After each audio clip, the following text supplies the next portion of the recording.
Hey guys, I'm Cody with our Schwarzkopf Professional Artistic team, and today we're talking about curly hair and how to create this nice balanced, rounded shape. Keep watching. So we have our client shampooed and ready for some product. So we want to add the product in really strategically so that I can manipulate this hair and it doesn't kind of go too wild as I'm cutting it. So I'm going to start with our Osis Bounty Balm, a generous amount of this. And then I'm going to add one of our gels over top of it after.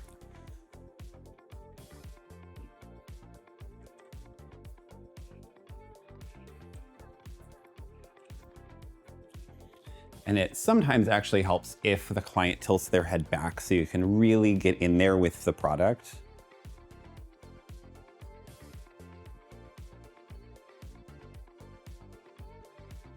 So I'm starting with the cream or the leave-in here, because that's what's going to prevent the frizz and create a nice moisturized, hydrated base for me to add more product to.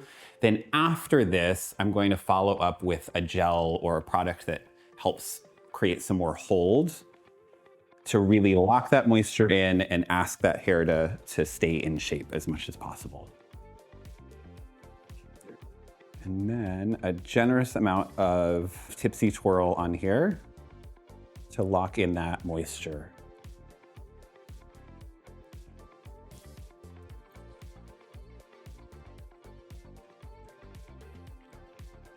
Really making sure this hair is nice and saturated. So if you're new to working with thicker curly hair, it sometimes makes sense to break this down into smaller sections first to make sure you're really saturating this hair properly. As you get more comfortable, you kind of know how to like feel your way around it a lot more. And so what I'm really looking for is no resistance as my fingers go through here, and making sure that the hair looks like there's enough product on it. And since I'm going to end up cutting after this is all dry, I'm working everything back first because I know I can push things around after it's dried backwards. If I was styling this more for her to leave and after we finish her today, if I want to restyle this, I would maybe set apart and maybe style this out a little bit differently. I might have to detail it more, but right now I just want to make sure I have uniform texture before I start cutting. So the next step here is to diffuse her. We'll come back. Another great option is to ask her to sit under a hood dryer or some kind of dryer that way. So the biggest thing to really hone in on is drying the scalp. So we want to make sure the diffuser is really in close to the scalp. Her ends and her mid-lengths are going to dry like without any effort. And the more heat and air we put on these mid-lengths and ends as they're drying, the frizzier and more dried out they're going to look in the end. So today, the big thing here is rebalancing. To me, looking at what we've got going on, there's some length back here that maybe we've just held on to for too long. A lot of this needs to go to balance with the front, and then creating a nice support system for this texture on top. I don't necessarily need like a perfectly round shape today, but what I would like is for the curl to just be showcased really nicely. I think sometimes just acknowledging that we're working with nice fabric is all we need to do when we're cutting hair, and really getting rid of the parts that just need to go. So as we can see here, we've got some irregularity in the perimeter, which is a nice way of saying a lot of this hair needs to go. I'm going to look at kind of my shortest pieces in here and use that as my visual reference for creating some balance. So along the back here, I can see I've got some shorter stuff in here, some shorter stuff in here. So I'm going to make sure I clean up these shorter areas as much as they need to be cleaned up, and then the rest of it needs to just follow suit.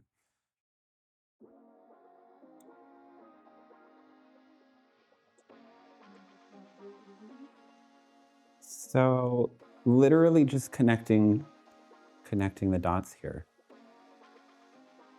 Got a slight roundness I'm working on through this perimeter. but nothing that's gonna get too short around her face. And I'm just finding those shortest areas and letting that kind of inform what I'm doing here.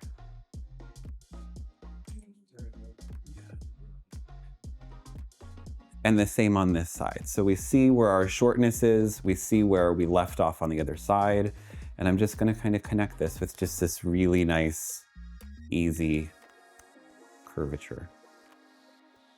Not really working with a comb yet because I want this to be, I want to make sure I'm acknowledging the natural state that this hair is going to probably exist in.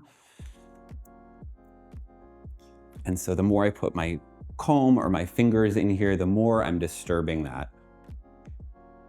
So when we're working on cutting curly hair like this, it's really because this client is going to wear her hair curly 99.9% of the time.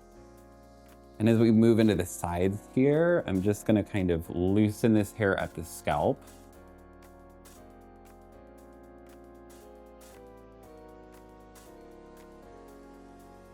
And then same thing, I've got some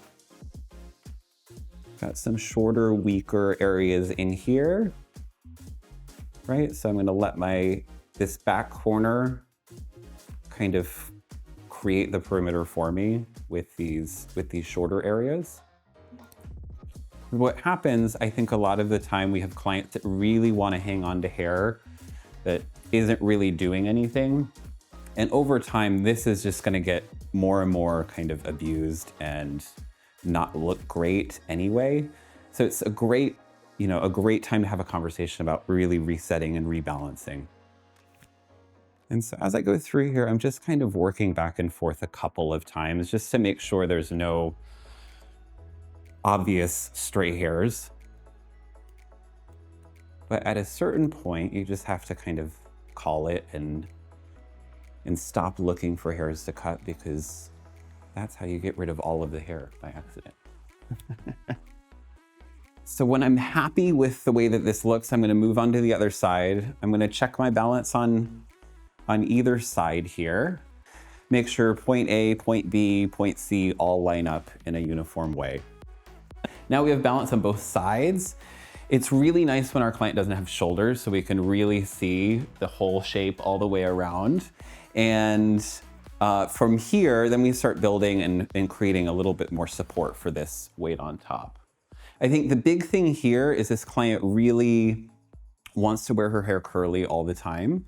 And that's when I go towards a dry haircut. If sometimes she's gonna blow it out, or most times she's gonna blow it out, then shaping the hair like this is really not as beneficial, and you get some little inconsistencies. But when we're talking about a fabric that kind of does what it wants to do, cutting it and acknowledging the fact that it's going to do what it's going to do is the best way to go.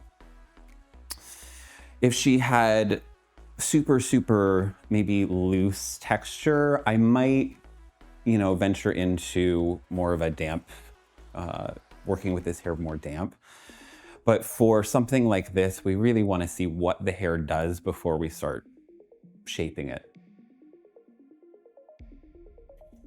So now at this point, it's just about visualizing what I want this shape to look like in the end. So I'm going to go through here, and technically, if we were talking about this technically, I'm creating a graduation into just like the slightest almost layer. But again, not really disturbing how this hair wants to sit on its own, right? So I'm going to work from that perimeter I just established up until I'm happy how, each one of these panels sits. And I'm going to just literally work in vertical sections all the way around here. But I'm going to really work this one first so that I know I'm happy with it. And if I have to put tension on this hair, it's just simply so I can get my scissors around it.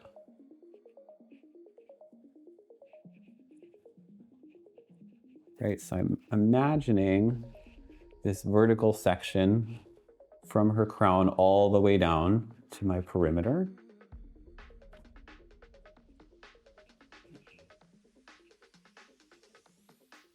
So I'm working on this graduation into maybe just like the slightest bit of layering, this little bit of roundness, and that's just gonna help support this weight up top here. So most of my work happens through here today. I'm working on these vertical sections that just kind of spin around the head. And I'm gonna work from the bottom up to the top until I get to a point where I'm happy with how this weight is sitting up here. And if I have to put my fingers in here, it's just so that I can get my scissors around the hair. I'm not pulling on this hair at all because then I start changing where it's living. And I really want to make sure that I cut this hair exactly where it generally wants to live.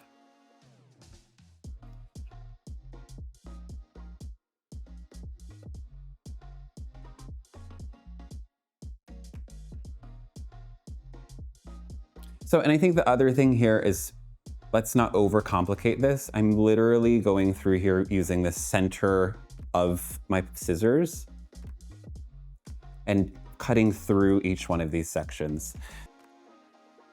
And every so often just kind of loosening this fabric up is all I'm doing. I'm not going in there and mushing it around or shaking it out. I'm just kind of loosening it up to make sure there's no little stray hairs like this guy that are just holding on and trying to escape this haircut. So now we finish up that whole underneath area. The last spot I just want to give a little bit of extra love is right where this graduation starts meeting into this top weighty area. And so like I said, we're just gonna slightly round off where this corner would be. I like from a graphic perspective, like how an extreme shape looks sometimes, but realistically, someone that's walking around every day, it doesn't last really long, it doesn't wear well, it's not the most real life appropriate. So literally just looking through this zone in here and just gently rounding off any extra little bit of weight. And literally, again, loosening as we go.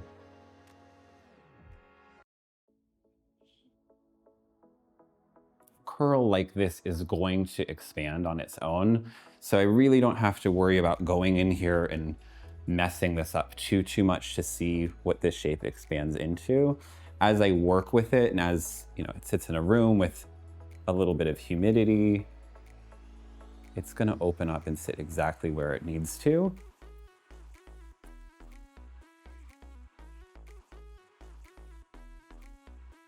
And I really think less is more when it comes to a lot of this kind of cutting and styling work.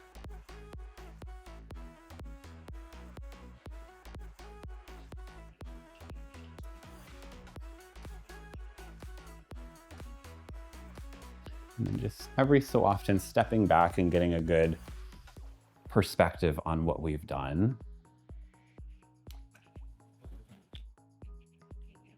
And when we work with fluid shapes, the biggest thing is that you keep moving as you cut, right? If you think about a pottery wheel, it spins and that keeps the shape perfectly rounded as your hands move on it. So if I just stand right here this whole time, I'm gonna start getting weird inconsistencies as I work around this head.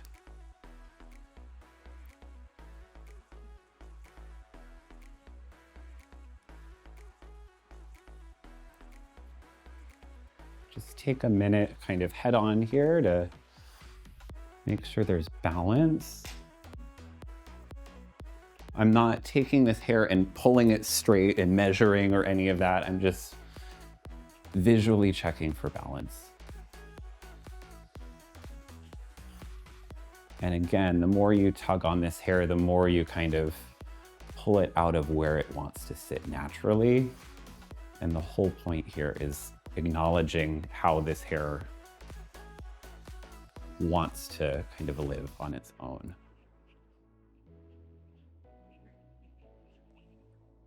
So we finished our whole dry haircut. She's ready at this point to go off to color and then some actual styling at the end of that.